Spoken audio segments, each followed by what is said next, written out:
What if I told you that dopamine, the same chemical responsible for making you feel amazing, is also quietly, maybe even ruthlessly ruining your life? Dopamine is the brain's feel-good chemical, and it's the spark behind every craving, every thrill, every swipe, and every scroll.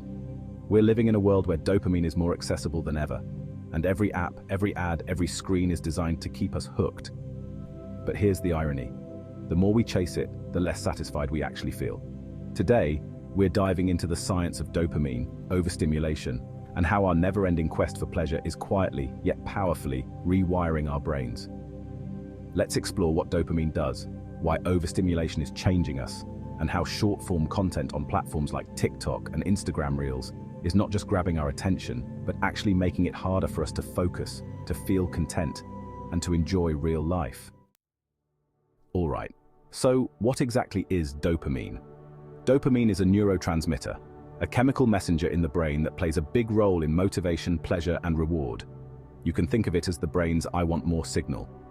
Dopamine gets released when you eat something delicious, when you accomplish a goal, or even when you get a like on social media. It's the reason you feel that little burst of excitement. But here's the twist. Dopamine isn't the pleasure itself, it's the anticipation of pleasure. It's the craving, the wanting, the thrill of reaching for your phone or refreshing a page, even when there's not much there.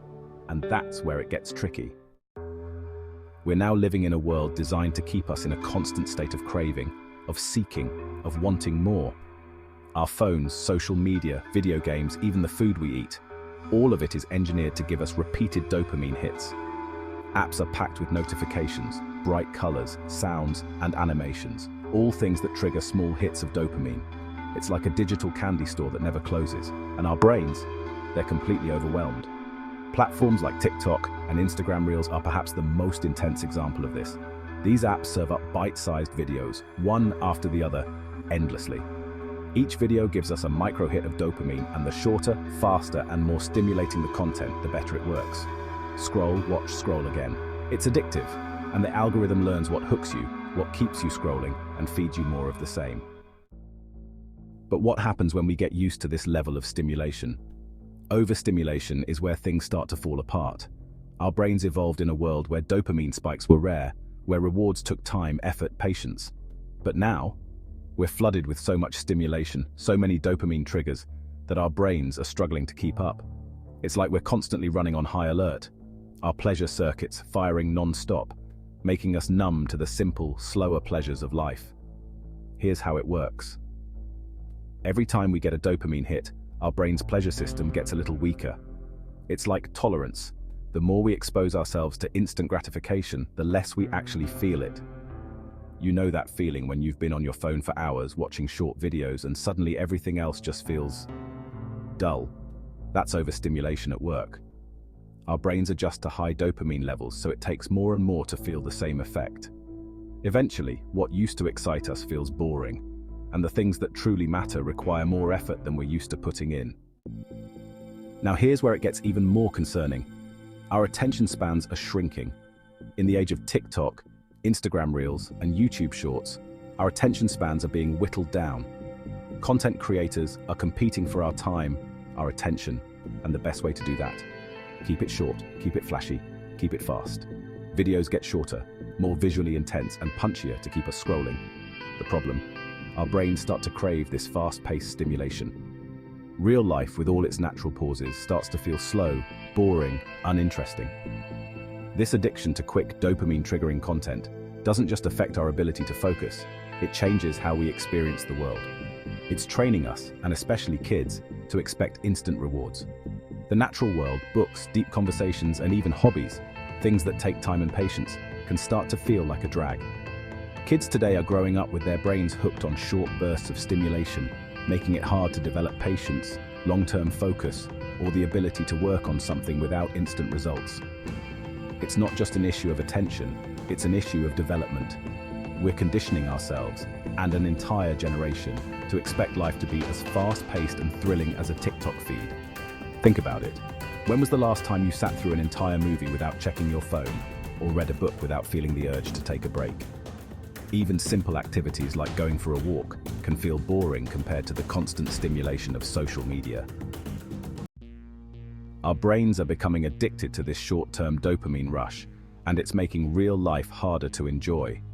This dopamine-driven cycle of overstimulation also impacts our productivity. Remember when you could focus on something for hours, just getting lost in the task? These days, many of us can barely focus for 5 minutes without getting distracted. Dopamine has rewired our brains to crave constant, low-effort rewards, like checking our phones or watching quick videos. Real, meaningful tasks that require effort and patience feel harder, almost impossible, because they can't compete with the instant thrill of a notification or a new video. And it's not just social media. The food industry has also hacked our dopamine system. Junk food is engineered to be irresistible, designed to give us that perfect blend of sugar, fat, and salt that triggers a dopamine release. Ever notice how you can keep eating snacks, never quite feeling satisfied? That's by design. Processed foods give us quick dopamine hits without the nutrients we actually need, so we end up overconsuming in a quest for satisfaction that just doesn't come. Here's the big picture. We're training an entire generation to live for dopamine hits, to crave quick, easy, instantly gratifying experiences. Kids are growing up in a world of screens, where entertainment, rewards, and validation are all instant. Patience, long-term goals, and deep concentration are becoming relics. Why work for something when you can have a reward right now? But there's a cost. Studies are showing that kids and teens today are experiencing higher levels of anxiety, depression, and dissatisfaction than ever. Could dopamine be part of the problem? So what can we do about it? The first step is awareness. Knowing how dopamine works and how overstimulation affects us can help us break free from this cycle. Try cutting back on screen time, taking breaks from social media, or practicing mindfulness. It might feel uncomfortable at first, almost like a withdrawal. But over time, our brains can start to adjust, to reset, and we can begin to enjoy life's simpler pleasures again. Consider taking dopamine fasts, intentional breaks from overstimulation. Spend a day without social media, notifications, or junk food. Focus on real, slow, meaningful activities. Go for a walk, read a book, try out a new recipe. At first, these things may feel dull compared to the constant stream of dopamine we're used to. But as our brains readjust, these experiences can become vibrant, engaging, and deeply satisfying. And here's the thing, true happiness doesn't come from chasing dopamine hits. Real contentment comes from living in a way that doesn't demand constant stimulation. Imagine enjoying the moment, not because it's exciting, but because it's real, because it's fulfilling. Imagine actually finding peace in the slower, quieter parts of life. If this video made you stop and think, hit that subscribe button. But hey, don't do it for the dopamine rush. Do it because taking control of your life and understanding your brain is a reward in itself. Let's work on breaking free from the cycle of overstimulation and finding satisfaction in a life that doesn't revolve around quick thrills.